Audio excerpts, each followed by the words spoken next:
In this video, I'm going to show you how to change background in Adobe Firefly.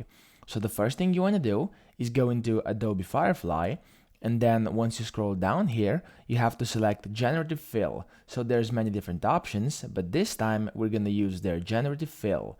So you click on Generate or on the image over here, and then you can select or upload the image you'd like to change the background of. In this case, I'm going to use one of the images down here, but you can also upload your own by pressing upload image over here and then selecting an image on your computer and uploading it in there. But for my instance, I'm going to use, let's say, this image of a woman over here.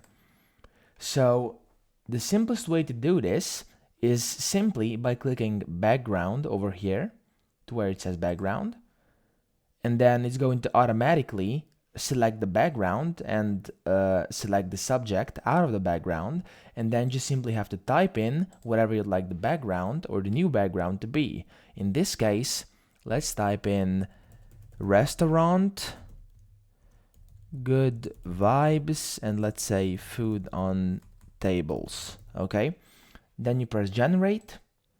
Then you have to wait for a few moments, and it's going to generate you 3 different options. And once that's done, you'll be able to select one of the 3 options.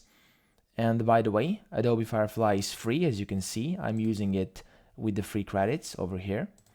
And yeah, as you can see, the background has now changed, and these are the 3 backgrounds. It gave her headphones for some reason in this instance of the image, but in these 2, as you can see, it looks pretty good, and let's say this is the one I would like to keep.